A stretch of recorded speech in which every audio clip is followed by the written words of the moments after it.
ജീവമൊഴി കാൽവരിനാഥന്റെ സ്നേഹമൊഴി തിരുനിറത്താൽ ജീവനേകും യേശുനാഥന്റെ ജീവമൊഴി ജീവധാര ജീവധാര ജീവധാര.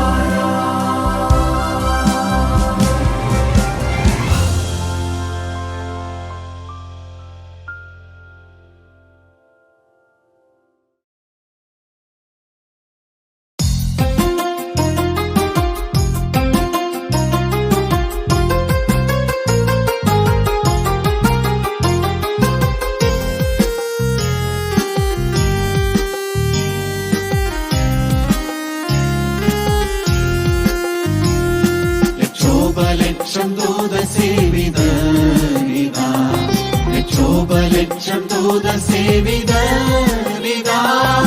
യോഹന്നാൻ വെളിപ്പാടിൽ കണ്ടപ്പോൾ മേഘരൂഢനായി വാനിൽ വാനിൽ വരുന്നു വാഴ്ത്തുവിൻ വാനിൽ വാനിൽ വരുന്നു വാഴ്ത്തുവിൻ തുറക്കപ്പെട്ട കിഴക്കേ വാതിലിലൂടെ തുറക്കപ്പെട്ട കിഴക്കേ വാതിലിലൂടെ സകല വിശുദ്ധ ദൂത സംഘ പരിവാരത്തോടെ വാനിൽ വാനിൽ വരുന്നു വാഴ്ത്തുവിൻ വാനിൽ വാനിൽ വരുന്നു വാഴ്ത്തുവിൻ.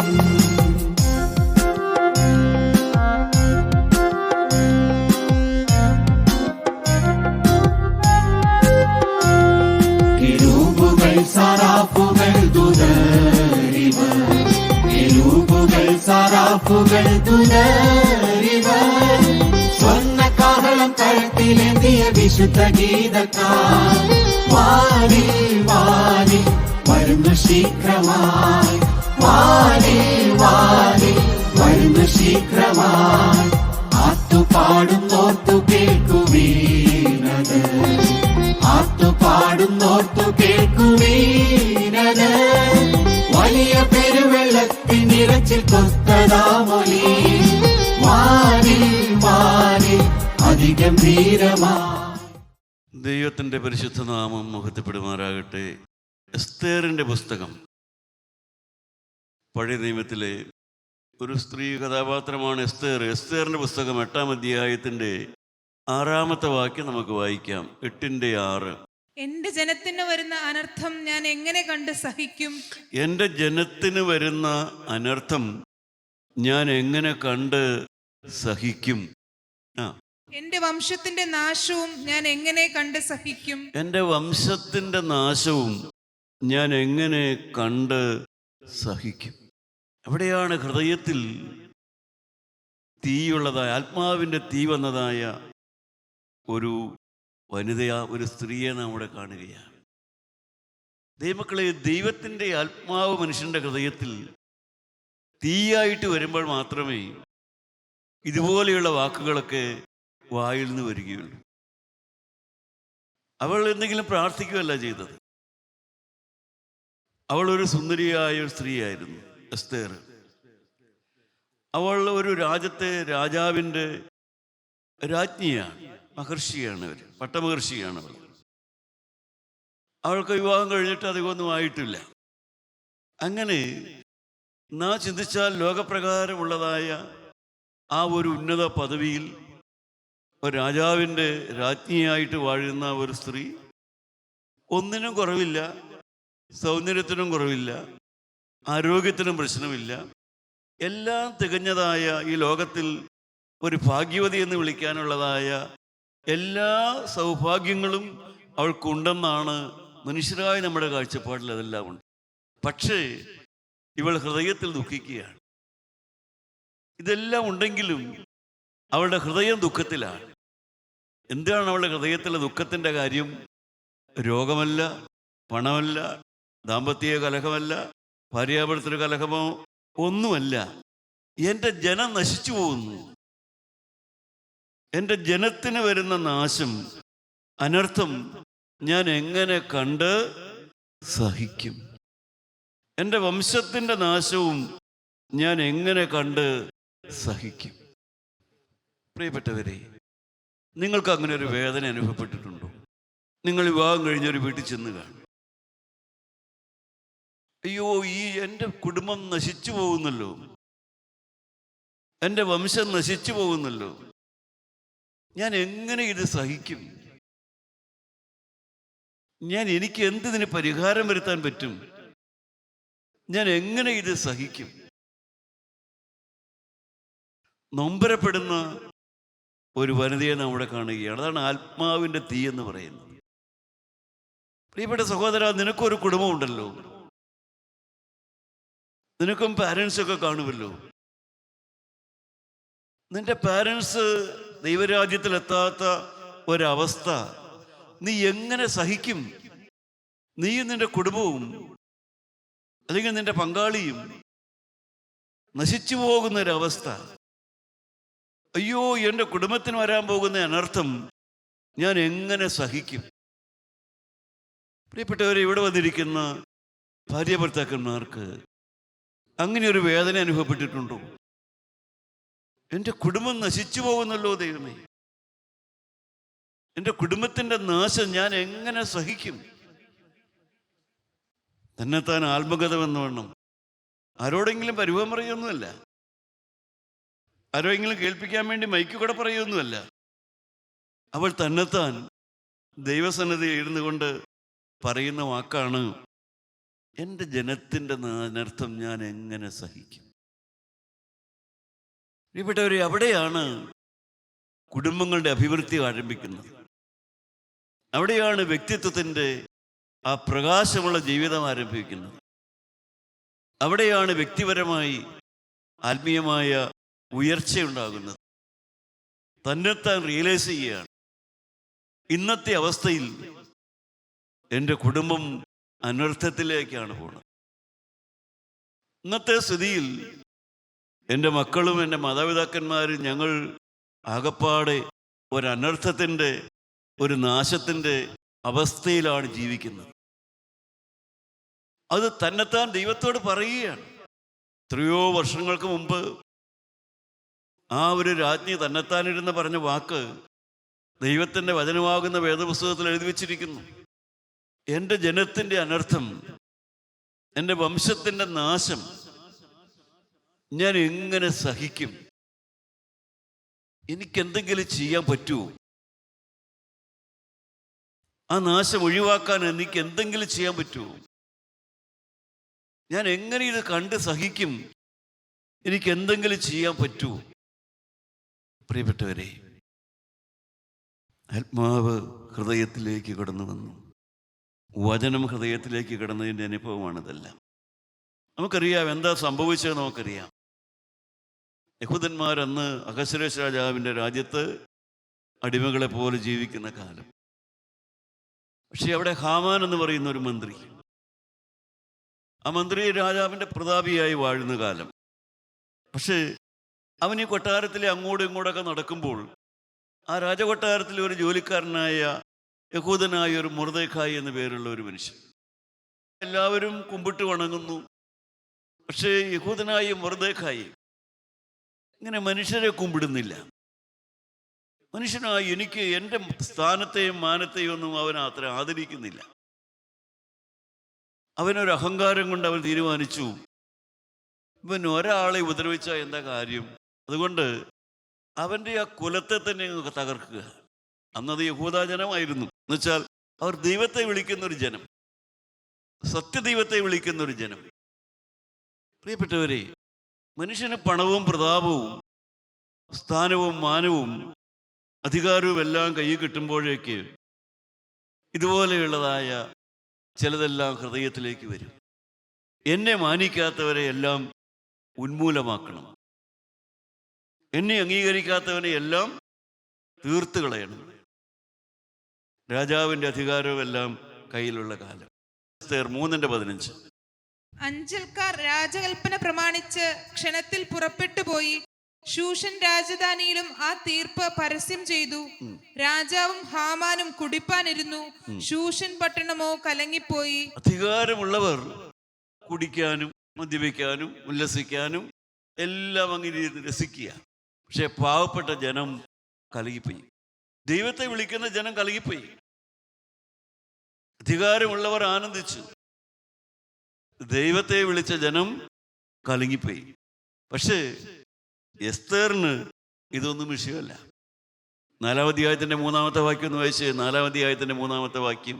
രാജാവിന്റെ കൽപ്പനയും തീർപ്പും ചെന്ന ഓരോ സംസ്ഥാനത്തും യഹൂദന്മാരുടെ ഇടയിൽ മഹാദുഃഖവും ഉപവാസവും കരച്ചിലും വിലാപവും ഉണ്ടായി. പ്രിയപ്പെട്ടവരെ, പക്ഷേ എസ്തേർ രാജ്ഞിക്ക് അത് ബാധകമാണ്. എസ്തേറും ആ കുലത്തിലൊക്കെ പെട്ടതാണ്. പക്ഷേ അവൾക്കും ഇത് ബാധകമല്ല. കാരണം അവൾ രാജകൊട്ടാരത്തിലെ രാജാവിൻ്റെ രാജ്ഞിയാണ്, വട്ടമഹർഷിയാണ്. അതുകൊണ്ട് അവൾക്കിതൊന്നും കൂസലില്ല. കുടുംബം നശിക്കണമെങ്കിൽ നശിക്കട്ടെ, വംശം നശിക്കണമെങ്കിൽ നശിക്കട്ടെ, ആരെങ്കിലൊക്കെ പോയി നശിക്കട്ടെ, ഞാൻ സേഫാണല്ലോ, എൻ്റെ കാര്യം കുഴപ്പമില്ലല്ലോ. പ്രിയപ്പെട്ടവരെ, ആ മനോഭാവമുള്ളവർ ഇന്ന് കുടുംബങ്ങളിലില്ലേ? ആ മനോഭാവത്തോടെ ജീവിക്കുന്ന കാരണവന്മാരില്ലേ? ഭാര്യ ഭർത്താക്കന്മാരില്ലേ? കുടുംബം എങ്ങനെയെങ്കിലും പോട്ടെ, ഏതെങ്കിലും വഴിക്ക് പോട്ടെ, എനിക്ക് എൻ്റെ കാര്യം,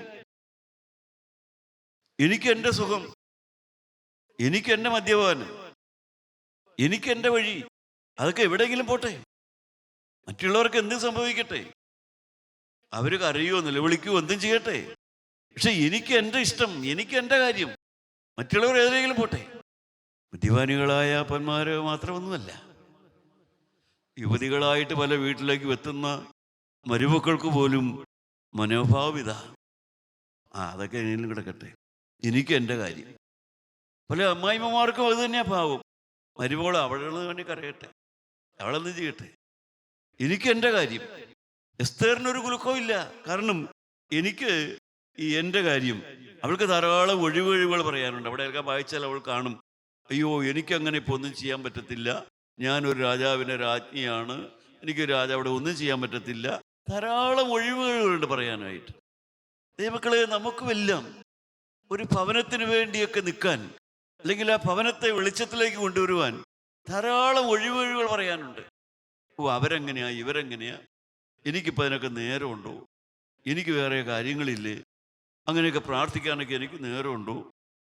ഒരു ഭവനത്തെ ഓർത്ത്, അല്ലെങ്കിൽ അപ്പനെ ഓർത്ത്, അമ്മയെ ഓർത്ത്, ഭർത്താവിനെ ഓർത്ത്, അല്ലെങ്കിൽ ഭാര്യയൊക്കെ ഓർത്ത് അങ്ങനെയൊക്കെ നിലവിളിക്കാനോ എനിക്ക് നേരമുണ്ടോ? ഇതിന് അങ്ങനെ ധാരാളം ഒഴിവുകൾ.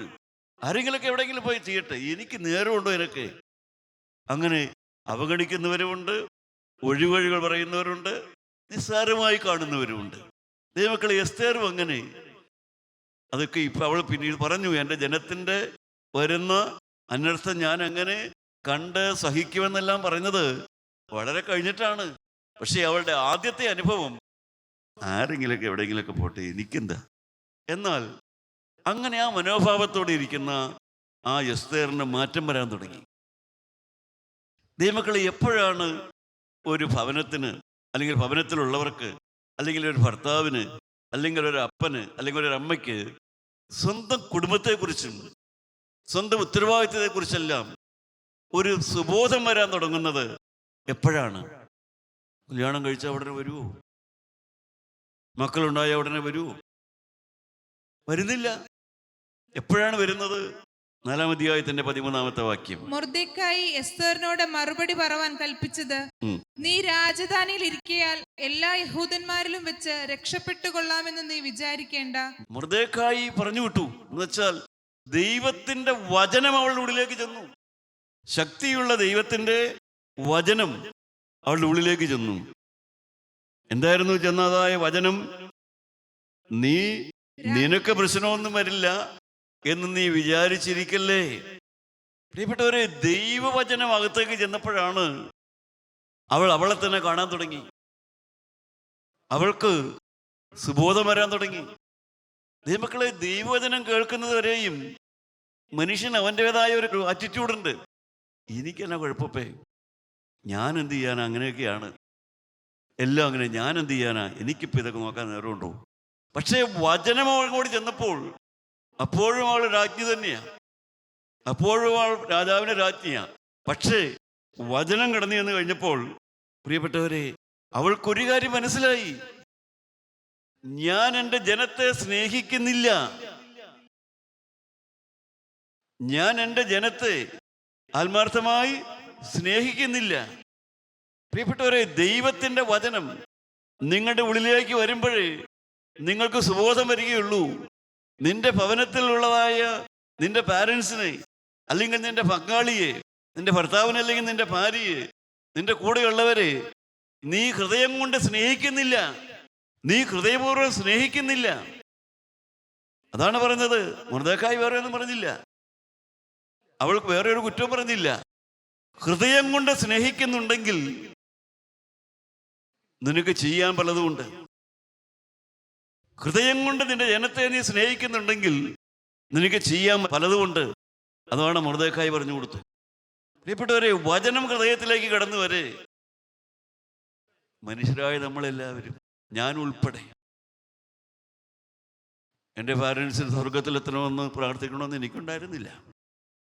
എൻ്റെ അപ്പനും എൻ്റെ അമ്മയും അല്ലേ, അവർ ദൈവരാജ്യത്തിലുണ്ടാകണമെന്ന് എനിക്കങ്ങനെ വലിയൊരു ആഗ്രഹമൊന്നും ഉണ്ടായിരുന്നില്ല.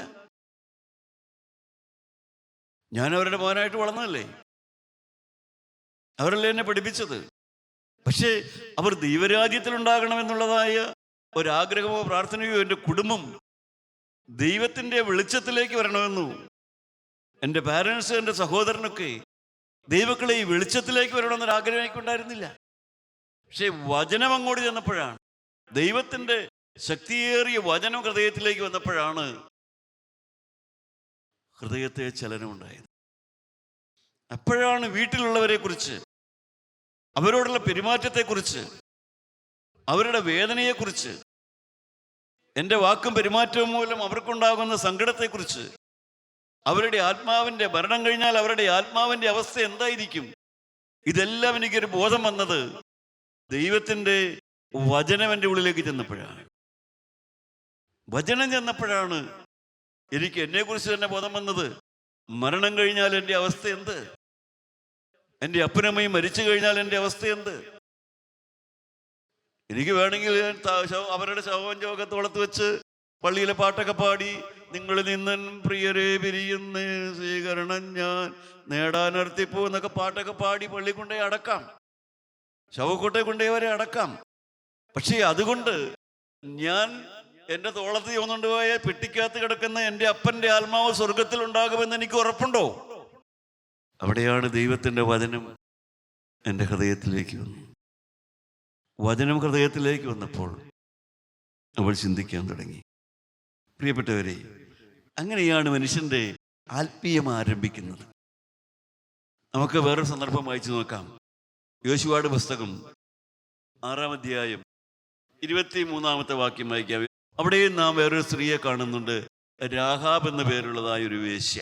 അവൾ വേശ്യയായിരുന്നു. യെരിഹോവിൽ പാർക്കുന്ന രാഹാബ് എന്ന പേരുള്ള ഒരു വേശ്യ സ്ത്രീ.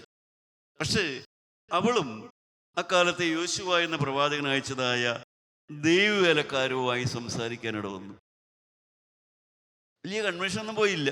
പക്ഷേ ജീവനുള്ള ദൈവത്തിൻ്റെ ആത്മാവുള്ള ദൈവമക്കളുമായി അവൾക്ക് സംസാരിക്കാനിട വന്നു. ആത്മാവുള്ള ദൈവമക്കളുമായുള്ള അവളുടെ ആ സംസാരം അവളുടെ ജീവിതത്തെ തന്നെ ഗതി മാറ്റി. അവൾ എന്താ ചെയ്തതെന്നറിയാവോ? അതിൻ്റെ 6-21 വായിച്ചു നോക്കാം. അങ്ങനെ ഒറ്റുകാരായിരുന്ന യൗവനക്കാർ ചെന്ന് രാഹാബിനെയും അവളുടെ അപ്പനെയും അമ്മയെയും സഹോദരന്മാരെയും അവൾക്കുള്ള സകലത്തെയും പുറത്തു കൊണ്ടുവന്നു. അവളുടെ എല്ലാ അവളോട് ദൈവത്തിന്റെ വചനം കേട്ടപ്പോൾ അവൾക്ക് മനസ്സിലായി, ഈ നാട് നശിക്കാൻ പോകുന്നു, ജനം നശിക്കാൻ പോകുന്നു. അവൾക്ക് മനസ്സിലായി, നശിച്ചു പോകും, എൻ്റെ കുലം നശിച്ചു പോകും, എൻ്റെ കുടുംബം നശിച്ചു പോകും. അവൾ ആ വചനം വിശ്വസിച്ചു.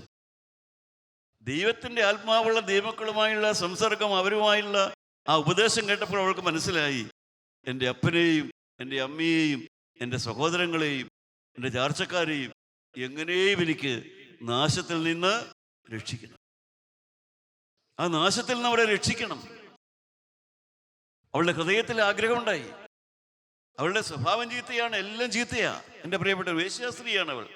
പക്ഷേ ആത്മാവിൻ്റെ വചനം ആ അഴുക്കുള്ള ഹൃദയത്തിലും ജീവന്റെ വെളിച്ചമുണ്ടാക്കി. ആത്മാവിനെ കുറിച്ചുള്ള ബോധമുണ്ടാക്കി. എൻ്റെ അപ്പൻ, എൻ്റെ അമ്മ, എൻ്റെ സഹോദരങ്ങള് അവരൊന്നും നശിച്ചു പോകരുതെന്നുള്ള ബോധമുണ്ടാക്കി. അന്ന് വരെയും ചീത്തയായി ജീവിച്ചെങ്കിലും വചനം ഹൃദയത്തെ മാറ്റി. വചനം അപ്പനെയും അമ്മയെയും അവരെയെല്ലാം ആള് വിട്ട് വിളിപ്പിച്ചുകൊണ്ട് വന്നു. ആ ഉപദേഷ്ടാക്കന്മാരതാ അവളോട് ദൈവവചനം പറഞ്ഞ ദൈവമക്കൾ കൊടുത്ത ആലോചന പ്രകാരം അവളുടെ വീട്ടിൽ കൊണ്ടുവന്നു. അവർക്ക് ആത്മീയ ഭാവി ഉണ്ടാക്കി കൊടുത്തു. ആ അപ്പനും അമ്മയ്ക്കും ആ സഹോദരങ്ങൾക്കൊന്നും അവരും മറ്റുള്ളവരെ പോലെ നശിച്ചു പോകേണ്ടവരായിരുന്നു. പക്ഷേ അവിശ്വാസികളോടുകൂടെ നശിക്കേണ്ടതായിരുന്നു. രാഹാബ് എന്ന വേശ്യ ഒറ്റുകാരെ സമാധാനത്തോടെ കൈക്കൊണ്ടു, അവിശ്വാസികളോടുകൂടെ നശിക്കാതിരുന്നു. പ്രിയപ്പെട്ടവരെ, അവിടെയും വചനമാണ് അവിടെ കടന്നു ചെന്നത്. വചനം അവിടെ കടന്നു ചെന്നപ്പോൾ അതുവരെയും ഒരു ആത്മീയമില്ലാത്തതായ ആ സ്ത്രീയുടെ ഉള്ളിൽ സ്നേഹത്തിൻ്റെ വിത്ത് വിതച്ചു. സ്നേഹത്തിൻ്റെ വിത്ത് വിതച്ചു. പ്രിയപ്പെട്ടവരെ, വചനം സ്നേഹം ഉണ്ടാക്കി കൊടുക്കും. വചനം അകത്തേക്ക് വരുമ്പോഴാണ് നമ്മുടെ ഉള്ളിൽ മറ്റുള്ളവരെ കുറിച്ചുള്ളതായ കരുതൽ, സ്നേഹം, അവരെ എങ്ങനെയെങ്കിലും ആത്മാവിൽ വെളിച്ചത്തിലേക്ക് കൊണ്ടുവരണം. ഈ ഭൂമിയിൽ മാത്രമല്ല, ഇനിയുള്ള ലോകത്തിൽ അവർ ജീവിക്കണം, വരുവാനുള്ള ലോകത്തിൽ അവരുണ്ടാകണം. കുടുംബത്തിലേക്ക്, എൻ്റെ കുടുംബം അനർത്ഥത്തിലേക്ക് പോകരുത്, നശിച്ചു പോകരുത്, ഞാൻ എങ്ങനെ സഹിക്കും? പ്രിയപ്പെട്ടവരെ, ദൈവക്കളാവുന്ന നമുക്ക് ചില ഉത്തരവാദിത്തങ്ങളൊക്കെ ഉണ്ട്. നമുക്ക് ദൈവത്തോടൊരു കടപ്പാടുണ്ട്. രണ്ട്, നമ്മുടെ കുടുംബത്തോടൊരു കടപ്പാടുണ്ട്. നാം നിൽക്കുന്ന വിശ്വാസം, ഒരു കൂട്ടായ്മയുണ്ടെങ്കിൽ ആ കൂട്ടായ്മയോടൊരു കടപ്പാടുണ്ട്. നാലാമതായി, നാം ജീവിക്കുന്ന സമൂഹത്തോട് നമുക്കൊരു കടപ്പാടുണ്ട്. ഒന്ന്, ദൈവത്തോട് നമുക്കൊരു കടപ്പുണ്ട്, സമർപ്പണമുണ്ട്. രണ്ട്, നമ്മുടെ കുടുംബത്തോട് നമുക്കൊരു സമർപ്പണം ഉണ്ടാകണം. പ്രിയപ്പെട്ടവരെ, അവിടെയാണ് മനുഷ്യൻ്റെ ആ ആത്മാർത്ഥമായ ആ ഹൃദയത്തിലെ മാറ്റം വെളിപ്പെടുന്നത്. അവിടെയാണ് മനുഷ്യൻ ആത്മീയത്തിലേക്ക് വന്നു. ആത്മാവ് ചലിക്കാൻ തുടങ്ങി. ഇരുട്ട് മാറി, ആത്മാവിൽ ഇരുട്ട് മാറി, വെളിച്ചത്തിലേക്ക് വന്നു എന്നുള്ളത്, മനസാന്തരം തുടങ്ങി എന്നുള്ളതിൻ്റെ അനുഭവം എന്താണെന്നറിയാവോ? ഭവനത്തിലുള്ളവരോട്, കുടുംബത്തിലുള്ളവരോട്, വംശത്തിലുള്ളവരോട് സ്നേഹം വരാൻ തുടങ്ങും. അവരെക്കുറിച്ചുള്ളതായ കരുതലുണ്ടാകാൻ തുടങ്ങും. അവർ നശിക്കരുത് എന്നുള്ള ആഗ്രഹം ഉണ്ടാകാൻ തുടങ്ങും. അവർ വേദനിക്കരുത് എന്നുള്ള ആഗ്രഹം ഉണ്ടാകാൻ തുടങ്ങും. അവരെക്കുറിച്ചുള്ളതായ കരുതലുണ്ടാകാൻ തുടങ്ങും. അതാണ് മാനസാന്തരത്തിൻ്റെ അനുഭവം എന്ന് പറയുന്നത്. മാനസാന്തരത്തിൻ്റെ ഫലമെന്ന് പറയുന്നതൊക്കെയാണ് നമ്മുടെ കൂടെയുള്ളവരോട് തന്നെ അന്ന് വരെ പെരുമാറിയതുപോലെയല്ല. അന്ന് വരെ ഇടിച്ചു താത്താനും താഴ്ത്തിക്കെട്ടാനും പറ്റുമെങ്കിൽ അവഗണിക്കാനും മാറിക്കിടക്കാനും എല്ലാ തരത്തിലും മനസ്സുകൊണ്ട് പോലും വാക്കുകൊണ്ട് പോലും ഉപദ്രവിക്കാനും പീഡിപ്പിക്കാനും എല്ലാം മനസ്സുണ്ടാകുന്ന മനുഷ്യൻ മാനസാന്തരപ്പെട്ട് കഴിയുമ്പോൾ ആ മനുഷ്യൻ അവരെക്കുറിച്ച് കരുതലുള്ളവനാകും. ദൈവമക്കളെ, നിങ്ങൾ മാനസാന്തരപ്പെട്ടോ എന്ന് നിങ്ങളുടെ കുടുംബത്തിലുള്ളവരോടുള്ള നിങ്ങളുടെ മനോഭാവം എന്താണെന്ന് നോക്കിയാൽ നിങ്ങൾക്കറിയാം. നിങ്ങൾ മാനസാന്തരം അനുഭവിക്കുന്നവരാണോ? നിങ്ങൾ ഹൃദയത്തിൽ ക്രിസ്തു ഉള്ളവരാണോ? നിങ്ങൾ ദൈവരാജ്യ ലക്ഷ്യമാക്കി ജീവിക്കുന്നവരാണോ എന്നറിയാൻ നിങ്ങളുടെ ഭവനത്തിലുള്ളവരോടുള്ള നിങ്ങളുടെ ഹൃദയത്തിലെ ആ മനോഭാവം നോക്കിയാൽ മതി. അവരോടുള്ള സ്നേഹം നിങ്ങൾക്ക് വന്നിട്ടുണ്ടോ? ദൈവമക്കളെ, അതാണ് വരേണ്ടത്. ആവർത്തന പുസ്തകം 30-ാം അധ്യായം ആദ്യത്തെ 3 വാക്യങ്ങൾ നമുക്കൊന്ന് വായിക്കാം. ആവർത്തന പുസ്തകം 30-ാം അധ്യായം ആദ്യത്തെ 3 വാക്യങ്ങൾ എന്താണെന്ന് പ്രിയപ്പെട്ടവരെ, നമുക്ക് നമ്മളെ തന്നെ മനസ്സിലാക്കാം. ദൈവത്തിൻ്റെ വചനം അകത്തേക്ക് ചെന്നാൽ നമുക്ക് നമ്മുടെ കുടുംബത്തിൻ്റെ സ്ഥിതി മാറ്റാം. എന്താണ് നമുക്ക് വായിച്ചു നോക്കാം. ആവർത്തന പുസ്തകം. ഞാൻ നിന്റെ മുമ്പിൽ വച്ചിരിക്കുന്ന അനുഗ്രഹവും ശാപവുമായ ഈ വചനങ്ങളൊക്കെയും നിന്റെ മേൽ നിവൃത്തിയായി വന്നിട്ട് നിന്റെ ദൈവമായ യഹോവ നിന്നെ തള്ളിക്കളഞ്ഞിട്ടുള്ള അതത് ജാതികളുടെ ഇടയിൽ വെച്ച് നീ അവയെ നിന്റെ ഹൃദയത്തിൽ ഓർത്ത്. ദൈവം നിന്നെ തള്ളിക്കളഞ്ഞ ഒരവസ്ഥയിലാണ് നീ. നിനക്ക് അധപ്പതനം വന്നിട്ടുണ്ട്, നിനക്ക് വീഴ്ച വന്നിട്ടുണ്ട്, നീ ദൈവത്തെ വേദനിപ്പിച്ചിട്ടുണ്ട്. നീ ദൈവത്തെ തള്ളിക്കളഞ്ഞ് ഇന്ന് അനാഥനെ പോലെ ഒറ്റപ്പെട്ട് കുടുംബകലഹത്തിലും ദാരിദ്ര്യത്തിലും മദ്യപാനത്തിലും വൈരാഗ്യത്തിലും പ്രതികാരത്തിലും എല്ലാം ഇങ്ങനെ അധപ്പതിച്ച് നീ ജീവിക്കുകയാണെങ്കിൽ പോലും അടുത്തെന്താ? നിന്റെ ദൈവമായ യഹോവയുടെ അടുക്കിലേക്ക് തിരിഞ്ഞ്, നിന്റെ ദൈവത്തിങ്കിലേക്ക് നീ തിരിഞ്ഞ്, നീയും നിന്റെ മക്കളും പൂർണ്ണ ഹൃദയത്തോടും. നീ മാത്രം പോരാ, നീയും നിന്റെ മക്കളും നിന്റെ പ്രിയപ്പെട്ടവരും, നിന്റെ പാരൻസും, നീയും നിന്റെ മക്കളും, നിന്റെ കുടുംബത്തിലുള്ളവരും ദൈവത്തിങ്കിലേക്ക് തിരിഞ്ഞ് പൂർണ്ണ മനസ്സോടും കൂടെ ഞാൻ ഇന്ന് നിന്നോട് ആജ്ഞാപിക്കുന്നത് പോലെയൊക്കെയും അവന്റെ വാക്ക് കേട്ടനുസരിച്ചാൽ നിന്റെ ദൈവമായ യഹോവ നിന്റെ സ്ഥിതി മാറ്റുകയും നിന്നോട് മനസ്സലിഞ്ഞ് നിങ്കിലേക്ക് തിരികയും നിന്റെ ദൈവമായ യഹോവ നിന്നെ ചിതറിച്ചിരുന്ന സകല ജാതികളിൽ നിന്നും നിന്നെ കൂട്ടിച്ചേർക്കുകയും ചെയ്യും. ഹല്ലേലൂയ. ദൈവമക്കളെ, നീയും നിന്റെ കുടുംബവും ഒരുമിച്ച്, നീയും നിന്റെ കുടുംബവും നിന്റെ മക്കളും ഒരുമിച്ച് ഈ ദൈവത്തിന്റെ വചനം കേട്ട് ഇന്ന് നശിച്ചു കിടക്കുകയായിരിക്കും, മദ്യപാനത്തിൽ പതറിക്കിടക്കുകയായിരിക്കും, കുടുംബകലഹത്തിൽ ദൈവമക്കളെ അതുപോലെ ഭിന്നതയിലായിരിക്കും. പക്ഷേ ഇന്ന് ഈ വചനം കേൾക്കുന്ന സമയത്ത് നിങ്ങൾ ഹൃദയം കൊണ്ട് തീരുമാനിച്ചാൽ ഞാനും എൻ്റെ മക്കളും എൻ്റെ കുടുംബവും ഞങ്ങൾ ഒരുമിച്ച് ഈ വചനം കേട്ട് ദൈവത്തെങ്കിലേക്ക് തിരിഞ്ഞ് ദൈവത്തോട് പ്രാർത്ഥിക്കുമെങ്കിൽ നിന്റെ നാശം ഒഴിവാകും, നിന്റെ കുടുംബത്തിന്റെ അനർത്ഥം ഒഴിവാകും. ദൈവം നിന്റെ കുടുംബത്തെ യഥാസ്ഥാനപ്പെടുത്തും. നിനക്ക് വന്ന നഷ്ടത്തിന് പരിഹാരം വരും, നിന്റെ കുടുംബത്തിൽ അഭിവൃദ്ധി വരും, നിന്റെ ആത്മാവിന് വ്യത്യാസം വരും, നിന്റെ ഭാവി ശോഭനമാകും, സമാധാനമുള്ള ഒരു കുടുംബം കിട്ടുമെന്ന്.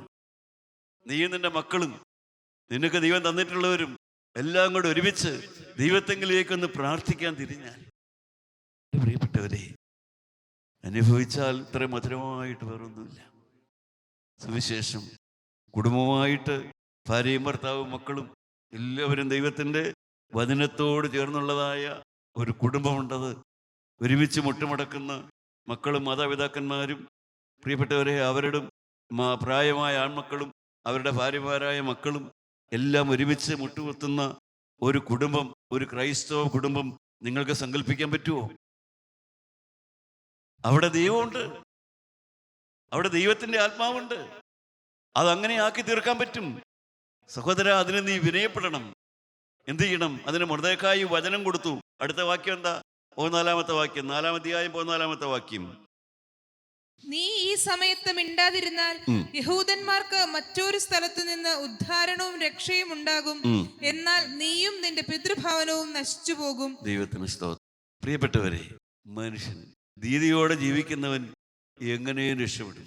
ഓരോ സ്ഥലത്തും ദൈവം ഓരോ കാലത്ത് ഓരോരുത്തരെ ഉയർത്തും. ദൈവം ദൈവത്തിന്റെ മക്കളെ വിടിവിക്കും.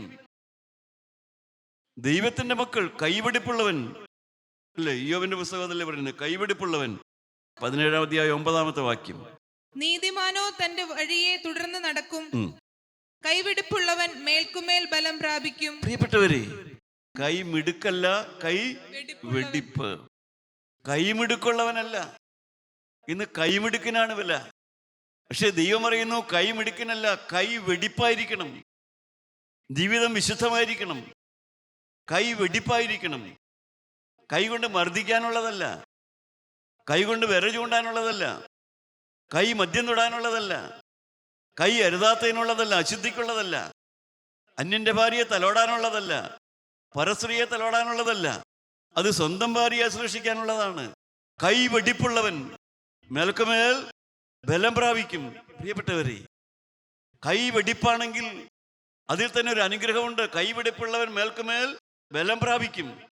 പക്ഷേ എല്ലാവരും അങ്ങനെയല്ലല്ലോ പ്രിയപ്പെട്ടവരെ. അതുകൊണ്ട് മൊർദെഖായി പറഞ്ഞു, നീ ഈ സമയത്ത് മിണ്ടാതിരുന്നാൽ ദൈവം കണ്ട മക്കൾക്ക് ഏതെങ്കിലും വിധത്തിൽ പരിഹാരം വരും. പക്ഷേ നീയും നിന്റെ കുടുംബവും നശിച്ചു പോകും. പ്രിയപ്പെട്ടവരെ, മാനസാന്തരപ്പെട്ടില്ലെങ്കിൽ നശിച്ചു പോകുമെന്ന് നിങ്ങൾ കേട്ടിട്ടുണ്ട്. പക്ഷേ ഇവിടെ ദൈവത്തിന്റെ വചനം അർപ്പിക്കുന്നു. നീ പ്രാർത്ഥിക്കേണ്ടവർക്ക് വേണ്ടി, നിന്റെ വംശത്തിന് വേണ്ടി, നിന്റെ കുലത്തിന് വേണ്ടി, നിന്നോടുകൂടെ ജീവിക്കുന്നവർക്ക് വേണ്ടി നീ മുട്ടിപ്പായി അവരെ സ്നേഹിച്ചുകൊണ്ട് അവർക്ക് വേണ്ടി പ്രാർത്ഥിക്കുന്നില്ലെങ്കിൽ നീ നശിച്ചു പോകും. പ്രിയപ്പെട്ടവരെ, നേർച്ചയോ കാഴ്ച കൊണ്ടൊന്നും തീരില്ല. ദൈവം നിന്നെ ഏൽപ്പിച്ചവർക്ക് വേണ്ടി അവരുടെ കുറവുകളെ കണ്ടുകൊണ്ട്, അവരുടെ ബലഹീനത മനസ്സിലാക്കിക്കൊണ്ട്, അതാണ് മൊർദെഖായി പറഞ്ഞത്. അവർ യഹൂദന്മാർക്ക് വേറെ എവിടെന്നെങ്കിലും വരാം, അവർ കുറവുള്ളവരാണ്. പക്ഷേ ദൈവം അവരുടെ കാര്യം നോക്കിക്കൊള്ളും. പക്ഷേ അവർക്ക് കുറ്റമുണ്ട്, അവർക്ക് കുറവുണ്ട്, അതുകൊണ്ടാണ് അവർക്ക് ദോഷം വന്നത് എന്ന് കരുതി നിന്റെ ഭാര്യയെ അല്ലെങ്കിൽ നിന്റെ ഭർത്താവിനെയും നിന്റെ മക്കളെയും നിന്റെ മരുമക്കളെയൊക്കെ അവരുടെ കുറവുകളെ പ്രതി നീ മാറ്റി നിർത്തി ഇടിച്ചു താഴ്ത്തി നിന്നാൽ നീ നശിച്ചു പോകും. പ്രിയപ്പെട്ടവരെ, നമ്മൾ എത്ര പേര് നമ്മുടെ കൂടെ ജീവിക്കുന്ന ദൈവം തന്ന പങ്കാളികൾക്ക് വേണ്ടി എത്ര പേര് അവരെ സ്നേഹിച്ചുകൊണ്ട് പ്രാർത്ഥിക്കുന്നുണ്ട്, ഹൃദയപൂർവ്വം അവരുടെ കുറവുകൾ അംഗീകരിച്ചുകൊണ്ട് പ്രാർത്ഥിക്കുന്നുണ്ട്. അല്ലെങ്കിൽ നശിച്ചു പോകും, ആത്മാവ് നഷ്ടപ്പെട്ടു പോകും. ദൈവം തന്നവർക്ക് വേണ്ടി, ദൈവം തന്നെ ആക്കിയിരിക്കുന്ന കുടുംബത്തിന് വേണ്ടി, ദൈവം തന്നെ ആക്കിയിരിക്കുന്ന രംഗത്തിന് വേണ്ടി നീ ഹൃദയപൂർവ്വം ദൈവത്തോട് പ്രാർത്ഥിക്കുന്നില്ല എങ്കിൽ, സഹോദരി സഹോദരന്മാരെ, നീ നിന്റെ കുടുംബവും നശിച്ചു പോകും. നശിക്കാൻ വേണ്ടി പറയുകയല്ല, നശിക്കാതിരിക്കാൻ വേണ്ടി പറയുക. അതാണ് ദൈവത്തിൻ്റെ കർശനമായ വചനം. നിനക്ക് സ്നേഹിക്കുന്നില്ല, നീ നിന്റെ വീട്ടിലുള്ളവരെ സ്നേഹിക്കുന്നില്ല, നിന്റെ കുലത്തെ സ്നേഹിക്കുന്നില്ല. രണ്ടാമത്, നീ നിന്റെ കുലത്തിന് വേണ്ടി പ്രാർത്ഥിക്കുന്നില്ല. നീ നിന്റെ കുടുംബത്തിന് വേണ്ടി, നിന്റെ പ്രിയപ്പെട്ടവർക്ക് വേണ്ടി, നിന്റെ രക്തബന്ധത്തിലുള്ളവർക്ക് വേണ്ടി, നിന്റെ പാരൻസിന് വേണ്ടി, നിന്റെ പങ്കാളിക്ക് വേണ്ടി, അവരുടെ ആത്മാവിന് വേണ്ടി നീ പ്രാർത്ഥിക്കുന്നില്ല. അവർ നശിച്ചു പോകും, നീയും നശിച്ചു പോകും. അവർ നശിക്കുകയും നീ സ്വർഗത്തിലെത്തുകയും ചെയ്യുക എന്നുള്ള അവസ്ഥയുണ്ടാവില്ല. നീ അവഗണിച്ചവർ, ചീത്ത എന്ന് പറഞ്ഞ് നീ തള്ളിക്കളഞ്ഞവർ നരകത്തിലും നീ സ്വർഗത്തിലും പോകുന്ന ഒരവസ്ഥ ഉണ്ടാവില്ല. പ്രിയപ്പെട്ടവരെ, ദൈവം ചിലരെയെല്ലാം നമ്മുടെ ജീവിതത്തോട് കെട്ടിയിട്ടുണ്ട്. നമ്മുടെ ജീവിതത്തോട് ദൈവം ചിലരെയെല്ലാം കെട്ടിച്ചേർത്തിട്ടിട്ടുണ്ട്. അവർ ചീത്തയാണ്, അവർ നല്ലതല്ല എന്ന് പറഞ്ഞ് അവരെ തള്ളിക്കളഞ്ഞിട്ട്, അവരെ അവഗണിച്ചിട്ട് ഞാനിന്ന് ദൈവം സ്വർഗത്തിൽ പോകുമെന്ന് കരുതിയാൽ, നിത്യനായ ദൈവം പറയുന്നു പോകൂല, മറിച്ച് നശിച്ചു പോകും. കാരണം എന്നാ? പാപം ചെയ്തിട്ടല്ല, കള്ളുകുടിക്കാൻ പോയിട്ടല്ല, വേശ്യാവൃത്തിക്ക് പോയിട്ടല്ല, ഒന്നും ചെയ്തിട്ടല്ല. വീട്ടിലുള്ളവരെ സ്നേഹിച്ച് അവരുടെ ആത്മാവിന് വേണ്ടി നീ ഇടിവിൽ നിന്ന് പ്രാർത്ഥിച്ചില്ല, നീ അവരെ ഓർത്ത് പ്രാർത്ഥിച്ചില്ല.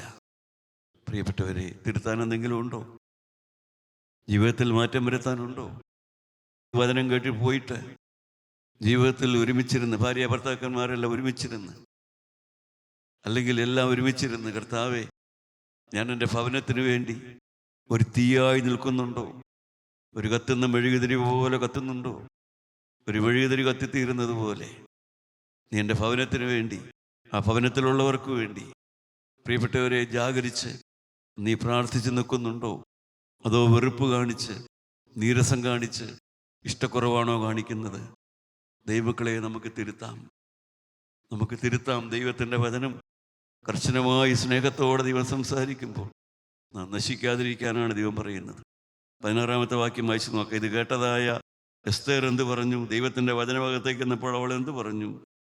നീ ചെന്ന് ശൂഷനിലുള്ള എല്ലാ യഹൂദന്മാരെയും ഒന്നിച്ചുകൂട്ടി നിങ്ങൾ 3 ദിവസം രാവും പകലും തിന്നുകയോ കുടിക്കുകയോ ചെയ്യാതെ എനിക്ക് വേണ്ടി ഉപവസിപ്പിൻ. ദൈവത്തിന് സ്തോത്രം. പ്രിയപ്പെട്ടവരെ, അവളുടെ ഹൃദയം മാറി. ഞാൻ എൻ്റെ ജനത്തിന് വേണ്ടി നിൽക്കുമെന്നുള്ള തീരുമാനം വന്നു.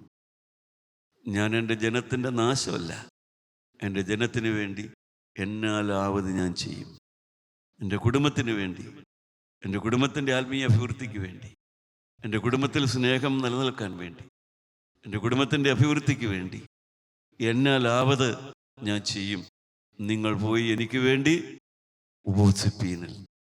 പ്രിയപ്പെട്ടവരെ, എനിക്ക് പ്രോത്സാഹനം തരാൻ തുടങ്ങുകയും എനിക്ക് വേണ്ടി ഉപവസിക്കുകയും ഉപവാസം പ്രഖ്യാപിക്കുകയും.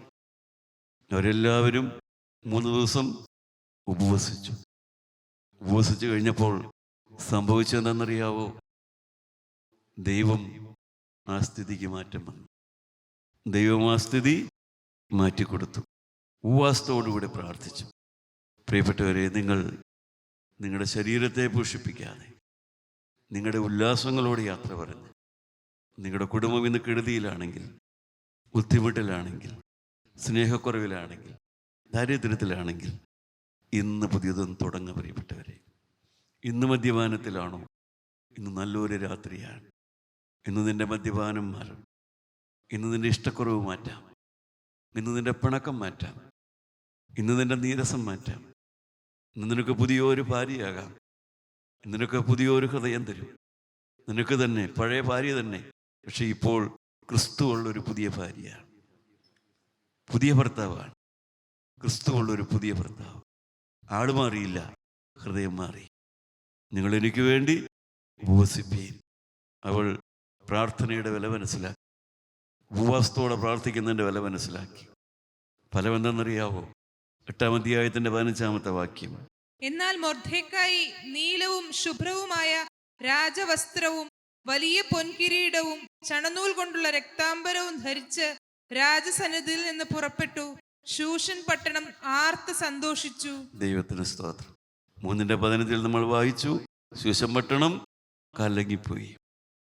ഉപവാസത്തോടുകൂടെ ഒരാള്, ഒരുപാട് പേരൊന്നും ഉണ്ടായിരുന്നില്ല, ഒരാള് നിങ്ങൾ എനിക്ക് വേണ്ടി ഉപവസിപ്പിനെന്ന് പറഞ്ഞുകൊണ്ട് അവളോട് ചേർന്ന് എല്ലാവരും സഹകരിച്ചുകൊണ്ട് അവർ ഉപവാസത്തോടും പ്രാർത്ഥനയോടും ഇരുന്നപ്പോൾ കലങ്ങിപ്പോയ രംഗത്ത് ഇപ്പോൾ എന്തുണ്ടായി?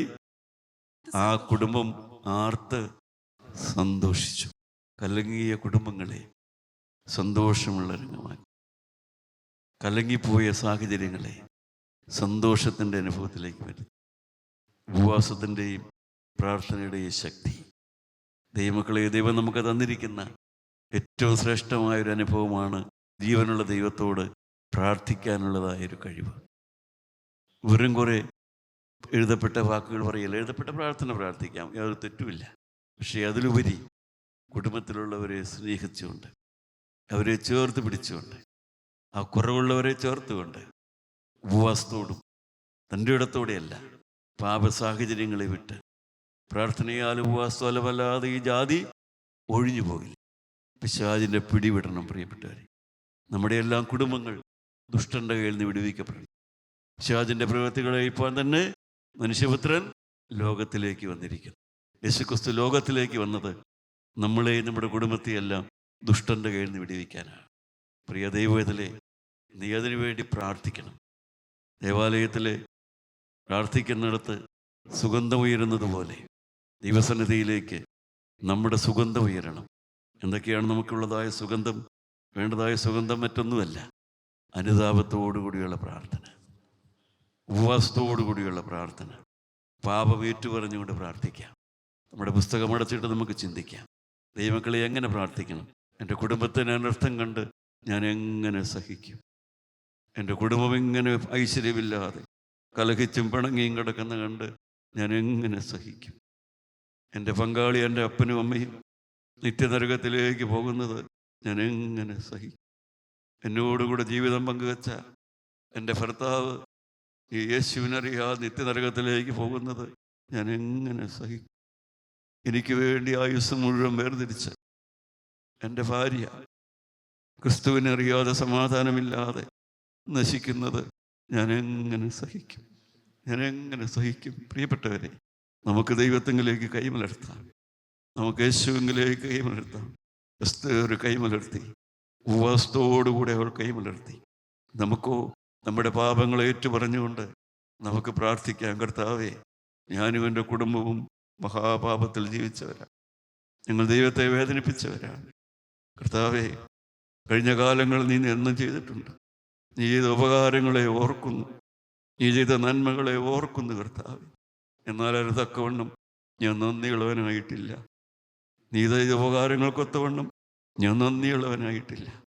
നീ എനിക്കൊരു സമാധാനമുള്ള കുടുംബാന്തരീക്ഷം തന്നു, എനിക്കൊരു ജോലി തന്നു, രോഗസൗഖ്യം തന്നു. പക്ഷേ ഞാൻ നിന്നോട് നന്ദിയുള്ളവനായിട്ടില്ല. നീ എനിക്കൊരു പങ്കാളിയെ തന്നു, പക്ഷേ ഞാൻ അവളിൽ ഒരു നന്മയും കണ്ടില്ല. കർത്താവേ, ഞാൻ അനുദപിക്കുന്നു, അനുതാപത്തോടുകൂടെ, നന്ദിയോടുകൂടെ. പ്രിയപ്പെട്ടവരെ, പുതിയ സമർപ്പണത്തോടുകൂടെ, കർത്താവേ, ഇന്നു മുതൽ ഞാൻ മാറുകയാണ്. ഇന്നു മുതൽ ഞാൻ പുതിയൊരു മനുഷ്യനായി മാറുകയാണ്. ദൈവമക്കളെ, ആത്മാർത്ഥതയോടുകൂടെ നമുക്ക് പ്രാർത്ഥിക്കാൻ തുടങ്ങാം. ഇന്ന് ആരംഭിക്കാം. ദൈവമക്കളെ, നമുക്ക് ദൈവസന്നിധിയിൽ കൈമലർത്താം, ദൈവസന്നിധിയിലേക്ക് കൈമലർത്താം. എന്താണ് കൈമലർത്തുക? വെറുതെ കൈമലർത്തുകയല്ല, അനുതാപത്തോടുകൂടെ, അനുതാപത്തോടുകൂടെ. കർത്താവേ, ഞാൻ വേണ്ടതുപോലെ ചെയ്തിട്ടില്ല, ഞാൻ വേണ്ടതുപോലെ ജീവിച്ചിട്ടില്ല, ഞാൻ പാപത്തിൽ വീണു പോയിട്ടുണ്ട്, ഞാൻ മഹാപാപത്തിൽ പെട്ടുപോയിട്ടുണ്ട്, ഞാൻ സ്നേഹം കൊടുത്തിട്ടില്ല, ഞാൻ സ്നേഹം കാണിച്ചിട്ടില്ല, ഞാൻ നന്ദിയുള്ളവനായി ജീവിച്ചിട്ടില്ല. കർത്താവേ, എല്ലാം ഞാൻ ഏറ്റുപറയുന്നു, ഞാനിപ്പോൾ എല്ലാം തിരുത്തുന്നു. ഞാൻ ഇന്നു മുതൽ ഒരു ദൈവവേദലായി ജീവിക്കും, കർത്താവായ യേശുവേ, ഇന്ന് മുതൽ എൻ്റെ അരികത്തുകൂടെ കടന്നു പോകുന്നവനായ യേശുവേ, ഇപ്പോൾ എന്നോട് ഇതുവരെ സംസാരിച്ചവനായ യേശുവേ, എനിക്ക് വേണ്ടി കാൽവരെ രക്തം ചിന്തിയവനായ യേശുവേ, ഇനിയും എന്നെ ചേർക്കാൻ മടങ്ങി വരാൻ പോകുന്ന യേശുവേ, നിന്റെ രണ്ടാമത്തെ വരവിൽ എൻ്റെ കുടുംബം അനർത്ഥത്തിലും നാശത്തിലുമായി പോകാതെ കർത്താവേ, ഞാൻ എങ്ങനെ സഹിക്കും? പ്രിയ ദൈവത്തിലെ, നിനക്ക് വേണ്ടി എല്ലാം സഹിച്ചവനായ ഒരു യേശുവുണ്ട്. നീ അവനെ പിടിച്ചാൽ മതി, നീ അവനോട് പറഞ്ഞാൽ മതി, കർത്താവേ, ഞാൻ ഇന്ന് മുതൽ ഒരു പുതിയ മനുഷ്യനായി ജീവിക്കും. ഇന്ന് മുതൽ യേശുവേ, ഞാനൊരു പുതിയ മനുഷ്യനായി ജീവിക്കും. കർത്താവേ യേശുവേ, ഇന്ന് മുതൽ ഞാനൊരു പുതിയ മനുഷ്യനായി ജീവിക്കും. ഞാൻ എങ്ങനെ സഹിക്കും ദൈവമേ? എൻ്റെ കുടുംബത്തിൻ്റെ അനർത്ഥം, എൻ്റെ മക്കളുടെ അനർത്ഥം, എൻ്റെ പങ്കാളിയുടെ നാശം, കർത്താവേ, ഞാൻ എങ്ങനെ സഹിക്കും ദൈവമേ? ഞാൻ ഇതാ കടന്നു വരുന്നു. യേശുവേ, എന്നെ സ്വീകരിക്കണമേ. യേശുവേ, അനുതാപവാക്യങ്ങളോടെ ഞാൻ വരുന്നു, എന്നെ സ്വീകരിക്കണമേ. അനുതാപവാക്യങ്ങളോടെ ഞാൻ വരുന്നു, എന്നെ സ്വീകരിക്കണമേ. Hallelujah, hallelujah. ദൈവമക്കളെ, ഇത് ഉറപ്പാണെങ്കിൽ, ഈ തീരുമാനമാണെങ്കിൽ, നിങ്ങളുടെ ഹൃദയത്തിലേക്ക് ബോധമുണ്ടെങ്കിൽ നമ്മുടെ കരങ്ങളെ നമുക്ക് ദൈവസന്നിധിയിലേക്ക് ഉയർത്താം. കർത്താവേ, ഇനി പഴയതുപോലെയല്ല, ഈ പഴയ മനുഷ്യനല്ല, ഇനി പഴയതുപോലെയല്ല. കർത്താവേ, ഞാൻ നന്ദിയുള്ളവനായി ജീവിച്ചു കൊള്ളാം, തന്നതിൽ സന്തോഷിച്ചു കൊള്ളാം. ഞാൻ പിണങ്ങാനുള്ളവനല്ല, ഞാൻ ശപിക്കാനുള്ളവനല്ല. എൻ്റെ വായിൽ നിന്ന് സ്നേഹത്തിന്റെ വാക്കുകൾ തരണമേ. എന്നെ ഒന്ന് കരകയറ്റണമേ, ഈ ചെളിക്കുഴിയിൽ നിന്ന് ഉയർത്തണമേ. യേശുവേ, കുരിശിൽ നിന്ന് എൻ്റെ കരയിൽ നിന്ന് പിടിക്കണമേ. ഞാനിതാ യേശുവിൻ്റെ കുരിശിനെ കെട്ടിപ്പിടിക്കുകയാണ്. കർത്താവേ, എൻ്റെ മേൽ ആത്മാവിനെ പകരണമേ, തീയിറക്കണമേ, ആത്മാവിനെ തരണമേ, ശക്തി അയക്കണമേ, പുതിയ മനുഷ്യനാക്കണമേ. ദൈവസ്നേഹം വ്യാപരിക്കണമേ, ദൈവസ്നേഹം ഇറങ്ങി വരണമേ. ആത്മാവേ, കത്തുപിടിപ്പിക്കണമേ, ആത്മാവേ, തീ അയക്കണമേ. ഈ ജനത്തിന്റെ ഹൃദയത്തിലേക്ക് സ്നേഹത്തിന്റെ ആത്മാവിനെ ഇറക്കണമേ. ഈ ജന സ്നേഹത്താൽ നിറയണമേ. അവരുടെ കുടുംബങ്ങൾ പുതുതായി തീരണമേ.